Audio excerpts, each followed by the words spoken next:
1, 2, 3, come on!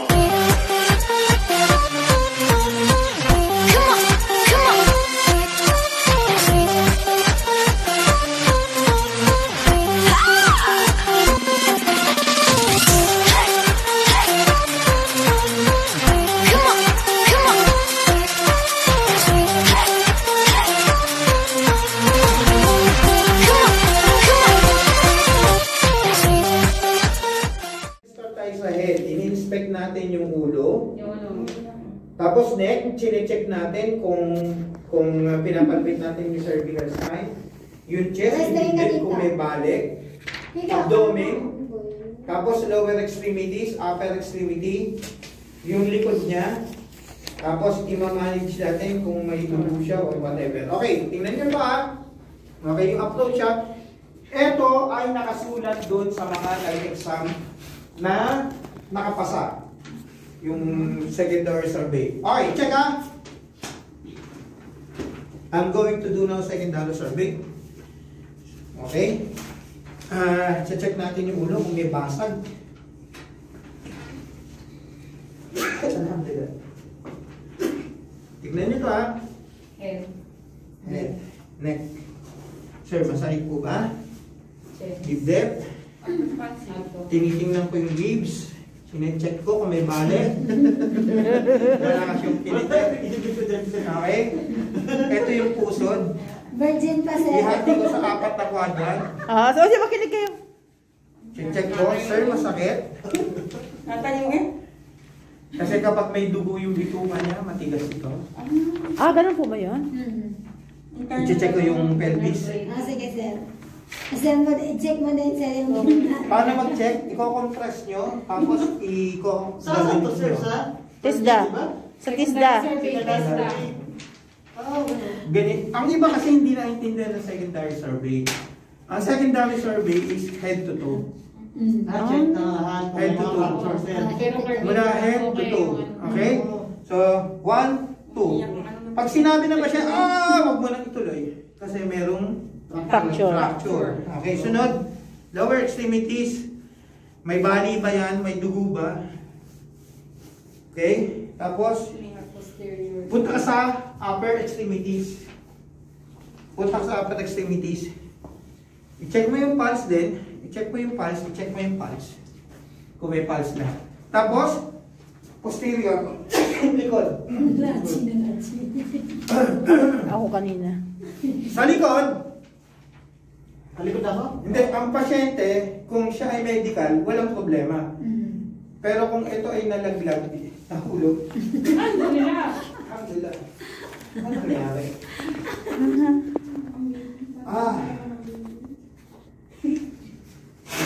Alam mo bakit? Yung aircon.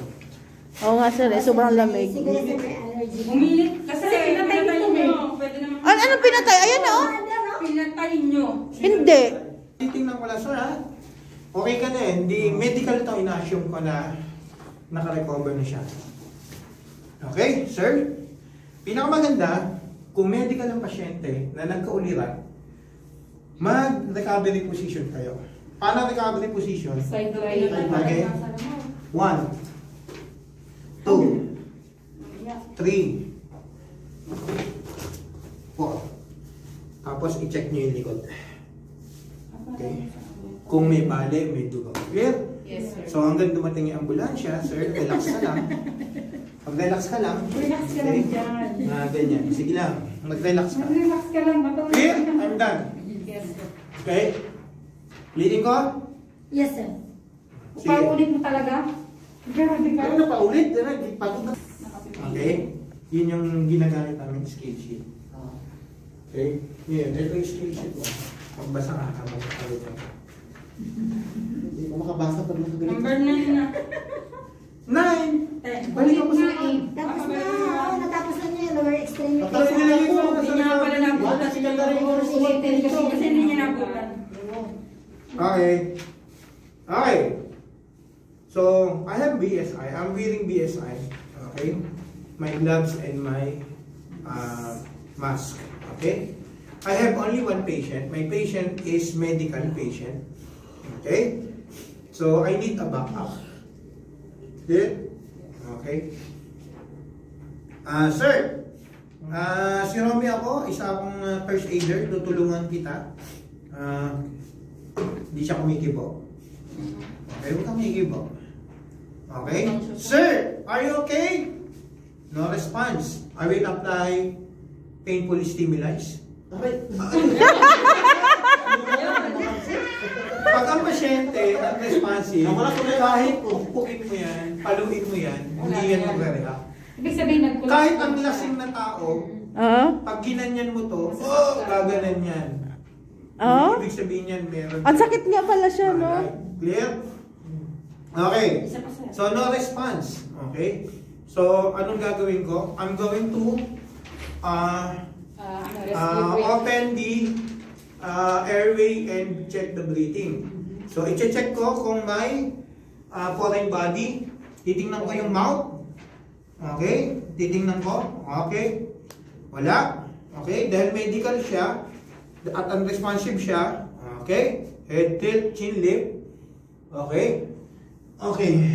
Huwag kang huminga. Look at the chest rise. Feel the air, the air coming from the mouth, and feel the moist. No breathing. I will check the pulse. 5 seconds only. No pulse. Okay. Then I will initiate the rescue breathing. Okay. 2 blow. Okay. 1, 2, 1001, 1002, 1003, 1010. Isang minuto lang bigay mo. 1001 to 1010. 1001, 1010. Kompleto bilang Last na to. Okay. Wala pa rin? Okay. So, no pulse, no breathing, di ba? Anong gagawin natin?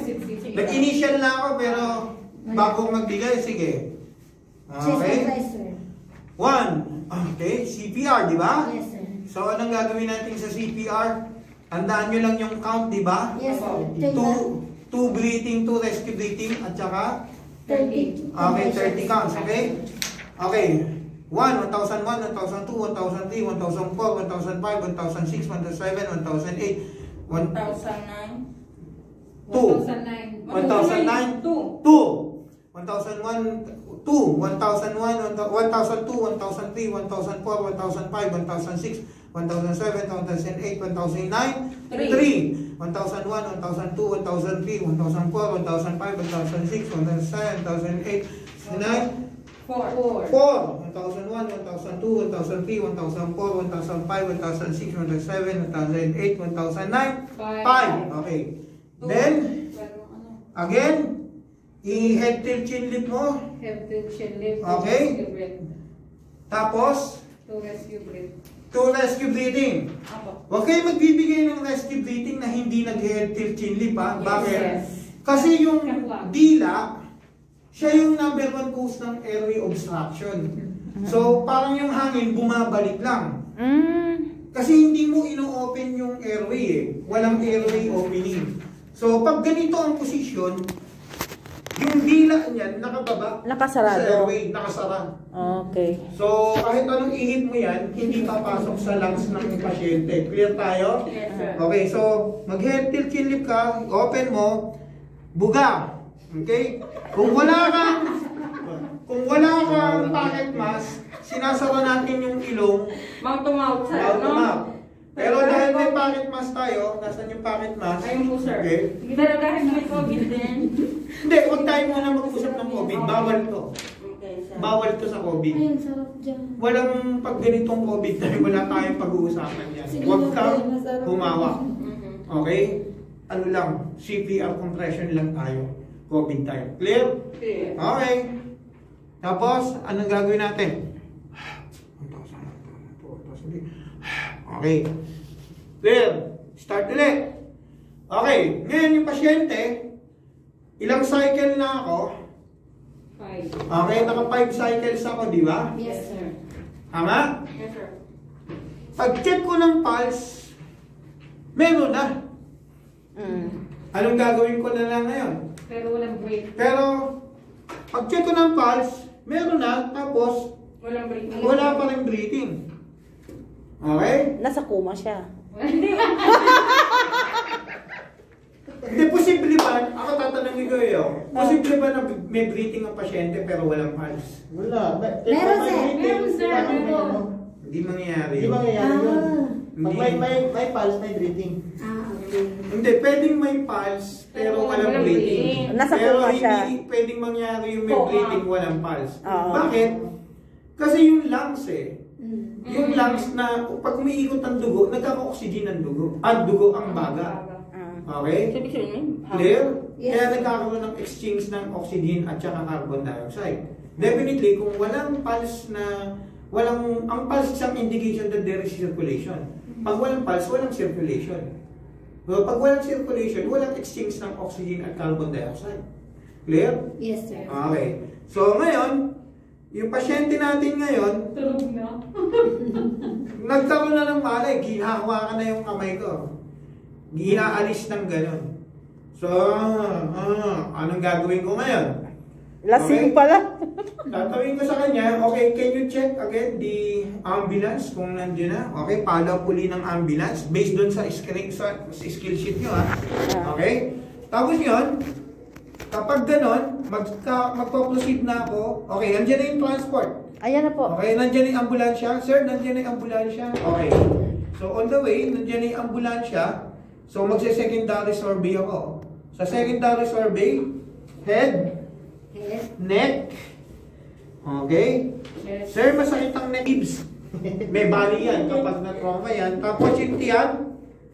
Tapos yung balakang. Pag yung pasyente sumigaw, wag nyo nang ituloy, please lang. Sumigaw ka, may ano ka sa puwit po eh. Tingin kung may dugo. Tingin kung may dugo. Check ng pulse. Check ng pulse. Tingin. Kung may dugo. Kung may dugo. Tapos, sir, ita-turn kita sa left okay? 1, 2, 3, 4. Check ng likod. Relax ka lang, sir, okay? Walang dugo. Tapos, kung may dugo-dugo na, may sugat, i-treat nyo yung injury. Tapos,